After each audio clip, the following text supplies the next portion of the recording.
दोस्तों नमस्कार। Colonel Ajay, CEO Ajay astro money group, first global astro finance digital channel से आपसे मुखातिब होता हूं। आज 3 जनवरी सन 2026 शनिवार। दोस्तों आज के इस एपिसोड में हम चर्चा करेंगे मेटल मार्केट पे। और मेटल मार्केट पे हम चर्चा करें तो उसमें दो प्रमुख मेटल्स माने जाते हैं, एक तो स्टील और दूसरा कॉपर। दोस्तों कॉपर के ऊपर हमारा अपडेट आपको हम जल्दी अपडेट करेंगे, लेकिन आज के इस शो में हम स्टील यानी लोहा इस्पात के ऊपर चर्चा करेंगे। दोस्तों नया साल महत्वपूर्ण इस्पात के, लोहा इस्पात यानी स्टील के व्यापारियों के लिए अहम रहेगा, ऐसा हमारा मानना है। उसकी कुछ इम्पॉर्टेंट पॉइंट्स जो कि सभी स्टील डीलर्स, मैन्युफैक्चरर्स, स्टॉकिस्ट और डिस्ट्रीब्यूटर्स के लिए जानना आवश्यक है, उन सभी पर हम चर्चा करेंगे। और दोस्तों हमारा चैनल आपको लोहा इस्पात के अंदर अग्रिम विशेष विश्लेषण देने में हमेशा से ही अग्रणी रहा है। दोस्तों भावों का देना कि TMT 12 mm, 8 mm, 10 mm, 11 mm या फिर टीएमटी बार, गर्डर, चैनल, इसके भाव आपको सभी जगह मिल जाएंगे, लेकिन महत्वपूर्ण यह है कि विश्लेषण, कहाँ से तेजी आने की संभावना बन रही है, कहाँ से मंदी आने की संभावना बन रही है, यही विश्लेषण प्रमुख माना जाता है।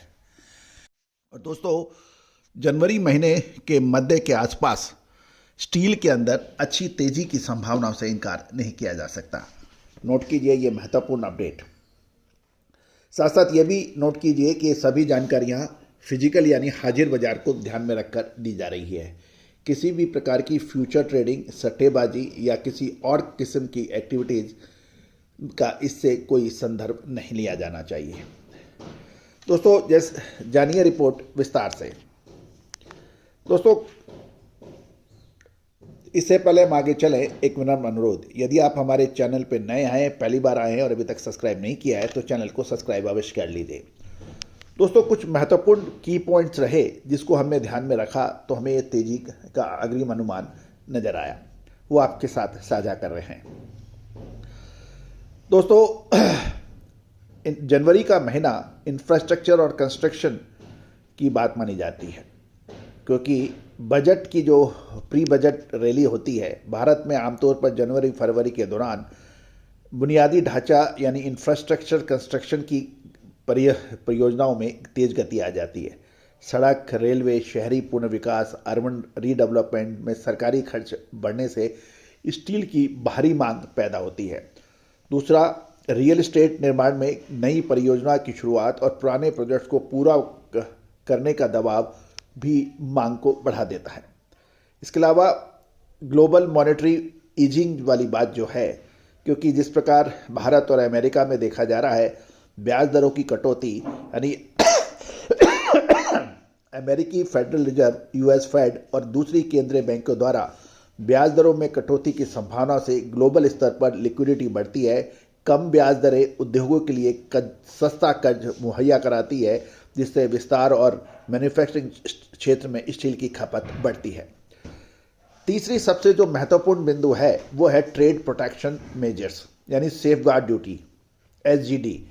भारत सरकार द्वारा सस्ते आयात, विशेषकर चीन को रोकने के लिए सेफगार्ड ड्यूटी या एंटी डंपिंग ड्यूटी लगाई, जिससे ये तय हो गया कि भारत के अंदर अब सस्ता चीनी और वियतनामी स्टील डंप नहीं होगा। इससे घरेलू स्टील की कीमतों में सुधार होने की प्रबल संभावना बन गई है। इसके ऊपर भी हमने आपको अपडेट दिया है। अब दूसरा यह है कि यदि आप ग्लोबल लेवल को देखें तो चीन के बाजार में सुधार होने की संभावना बन रही है, क्योंकि चाइना मार्केट रिकवरी के चांसेस हैं। चीन सरकार ने अपने रियल एस्टेट और इंफ्रास्ट्रक्चर क्षेत्र को उभारने के लिए कई आर्थिक पैकेज घोषित की हैं। यदि चीन में घरेलू खपत बढ़ती है तो वैश्विक बाजार में कम स्टील डंप करेगा, जिससे अंतर्राष्ट्रीय कीमतें स्थिर होगी और ऊपर जाएगी।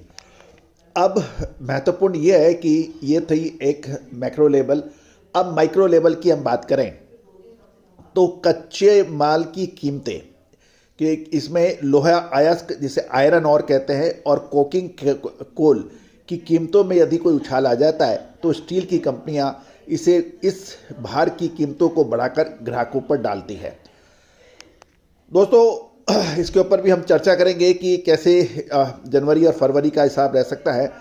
चीन और अन्य देशों में सर्दियों के दौरान पर्यावरण नियमों के कारण उत्पादन में कमी यानी प्रोडक्शन कट होती है, जिससे सप्लाई सीमित होने पे कीमती बढ़ती है, क्योंकि चीन की अधिकांश स्टील मिल सर्दियों के दौरान या तो बंद रहती हैं या फिर उसका प्रोडक्शन कट हो जाता है। अब हम चर्चा कर लेते हैं कि मौसम के ऊपर।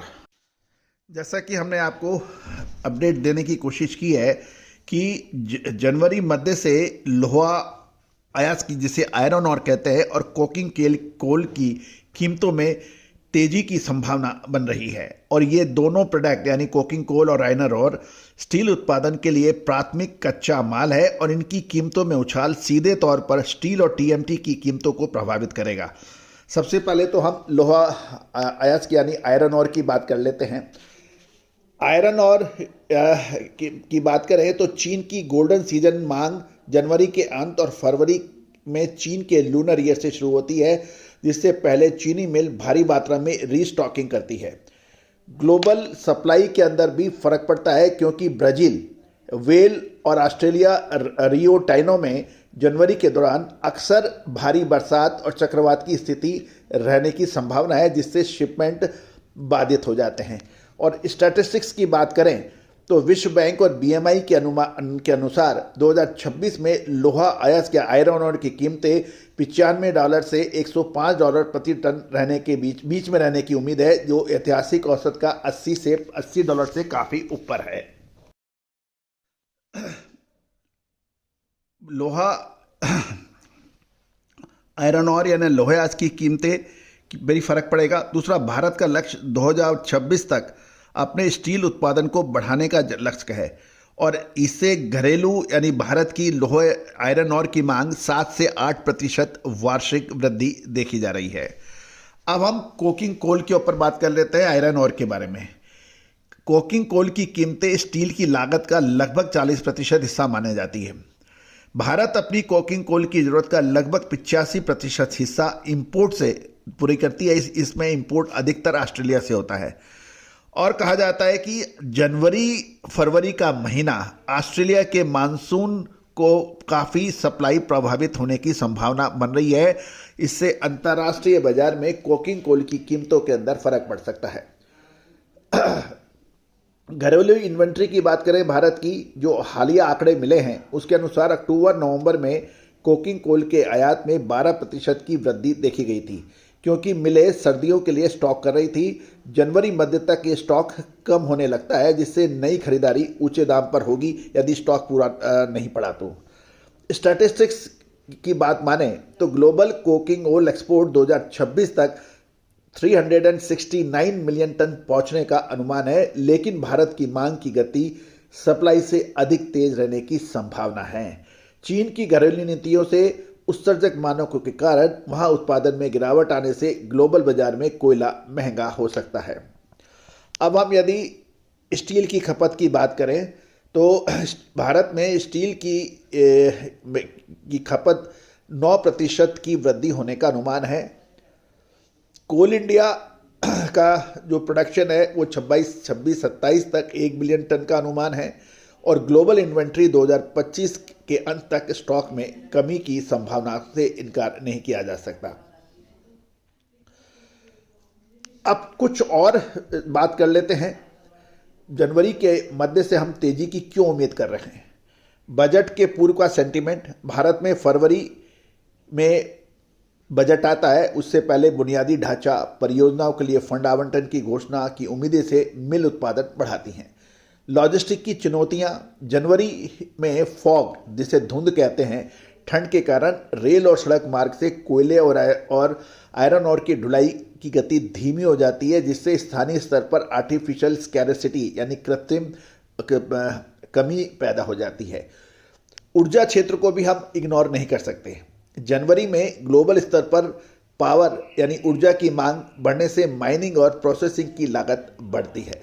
कुल मिलाकर जनवरी महीना स्टील के लिए बहुत महत्वपूर्ण रह सकती है। दोस्तों, कहा जाता है कि समय पे निर्णय ले ले और समय पे माल ले ले और समय पे माल बेच ले, वैसा व्यापारी हमेशा फायदे रहता है। दोस्तों, तेजी आने के बाद तेजी के कारण गिनाना, मंदी आने के बाद मंदी के कारण गिनाना, इससे व्यापार नहीं चल सकता। व्यापार तभी चलेगा जब आप समय से पहले सही निर्णय ले लेंगे।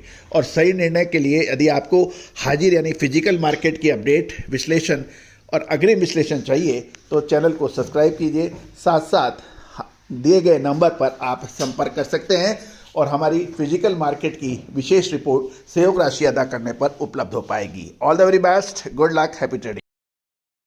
सोनाक्षी की रसोई में आज की स्पेशल गेस्ट है मौसमी चैटर्जी जी। ये जी नहीं, मौसमी आंटी। ओके आंटी मौसमी, तो आज आप क्या बनाएंगी? मैं क्यों बनाऊं? मैं तो गेस्ट हूँ, आप बनाओ, हम खाएंगे। एक्टिंग में तो हिट हो, अब खाना बनाओ सुपर हिट। ठाट से बनाऊंगी खाना, है ना द बेस्ट एवरीडे मसाला। आओ बनाते हैं मसालेदार छोले। छोले, हर रोज के करी में एवरीडे मसाले, शाही बिरयानी में स्वाद का जायका। पटल पोस्तो और सर्षे इलिश भापा।